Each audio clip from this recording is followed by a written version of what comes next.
Hi everyone, it's Susan Jones and welcome back to my Sunday Spotlight.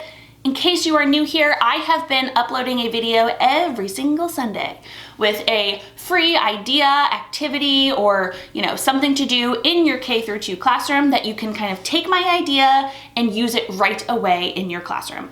That has always been the goal.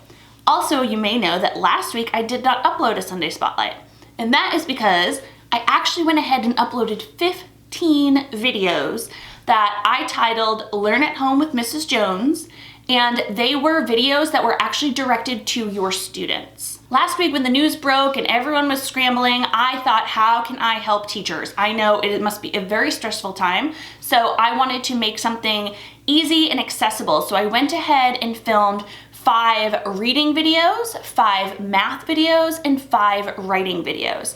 I'm gonna go ahead and link these in a playlist up here so you can see them, but I'll just explain a little bit about each one. In the reading videos, I went ahead and did a read aloud so your students can actually see the book, and I stopped and asked comprehension questions throughout each story. So there's 5 of those. I also went ahead and taught a mini math lesson for 5 different skills and taught your students how to do a quick and easy activity that most should be able to complete in their own house. Also, I went ahead and for writing, I actually did a 5-day lesson, like a mini unit on how to write a personal narrative. So throughout the 5 lessons, I went ahead and taught them how to brainstorm and plan out for their writing piece. I taught them how to add illustrations and add details in writing and so much more. So as the weeks go on and you guys are still working through this e-learning process, I plan to film some more videos and add it to that Learn at Home with Mrs. Jones playlist. But here we are back now in the present, and I am back with my Sunday Spotlight. And this week I have 3 tips for distance or e-learning to share with teachers. Let's go.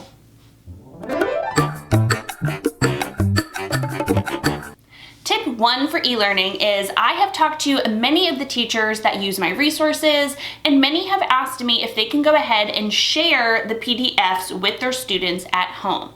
For me, this is my personal answer, and that is of course yes, because when you purchased that product, you purchased it for your classroom use. And while this time may look a little crazy, it is okay for you to send my resources to your students.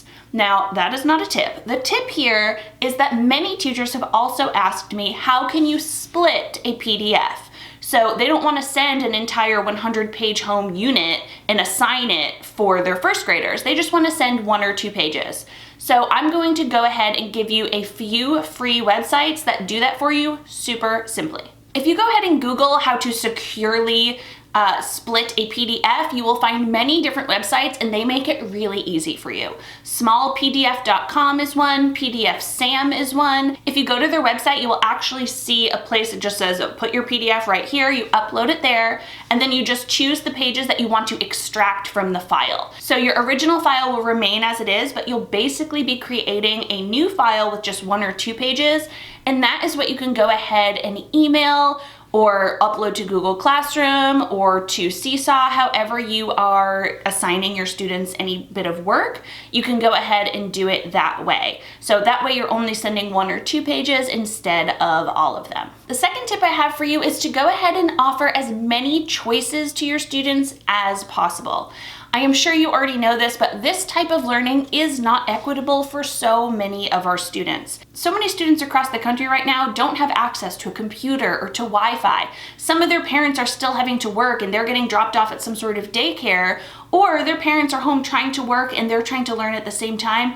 It is so difficult, and I know you know that. So by offering as many choices as possible to get their work done will help these students be able to kind of pick and choose what really works for them. One way you can do this is by creating choice boards. These have been around for a long time, but I went ahead and created 3 free math choice boards. I'll go ahead and put a picture here. I did one for kindergarten, one for 1st grade, and one for 2nd grade. And basically it is just a choice board where there's a bunch of different boxes, and you as a teacher get to decide and assign how many spots you want them to go ahead and fill up. Maybe they have to do 4 spots throughout the week. Maybe they have to do, 15 spots in the next month. It's totally up to you, but this allows them to kind of go through, and for the time being, they can look at the time they have to work and what activities they can possibly do. And I made them all pretty simple because, again, it's about reviewing what your students have already learned and giving them a way to kind of show you what they've learned so they don't forget it over this prolonged period of time. For kindergarten, some examples are like find 3 circles in your house and draw a picture of them. For first grade, one of the options is to go ahead and show 2 different ways to make $1 using coins. So they can choose however they want to do that. They can take a picture of their work and send it to you however you guys are communicating. They can draw a picture. Again, it's up to you and it's kind of up to them as well. But that way they can at least show you that they still understand the topics that you have taught them. And a second grade activity is something like grab a measuring tape and see how long your bed is, or see how tall your refrigerator is. Things like that. I have a link down in the description where you can go ahead and grab these free boards, and I was actually planning on creating a bunch of other ones, not only for math. I was going to create quite a few more for each grade level, and I was also going to create some for reading and writing. So if this is something that you would be interested in, please leave me a comment down below so I know to keep working on these and get them out ASAP. And tip number 3, the last tip, is to stay connected. Now, I really don't even think I need to tell you this, but obviously this is a stressful and confusing time for not only you, but for your students as well. So a lot of times they just want to see your face if they can. They want to hear your voice. They want to hear from you and feel some sort of sense of security and sense of normalcy in this very strange time. So if you are able to hop on Zoom, go ahead and just read your kids a story. Get them to talk to one another. Ask them specific questions about how their day is going and what they're doing, what they miss. What are their fears? What's something exciting that they're doing? If you don't have Zoom, go ahead and schedule some FaceTime calls or just a regular phone call where they can hear your voice and just so you can check in. These don't have to be long, and this shouldn't be something that adds more stress to an already stressful situation. So spread it out over the month and make sure you check in with each of your students. If you have their addresses, you could write them some handwritten letters that they can get in the mail, and they might really love that. I just know that my own Theo, he is 5 years old and in pre-K, and he is so confused right now, and he is feeling kind of like he's being punished. He's not really sure why he is not allowed to get out of the house and why he's not allowed to go to school and see his friends. And honestly, in a selfish way, I'm a little bit sad and worried that he might not be able to have his pre-K graduation coming up at the end of May. So the other parents and teachers and I have made sure that we have got them on a couple Zoom calls. Now, I don't know, I shared his picture on Instagram, and basically there was no structure to this pre-K call. It was just really cute. They all just got on there and they were all kind of talking at the same time, and they all brought their stuffed animals and they just showed it to each other.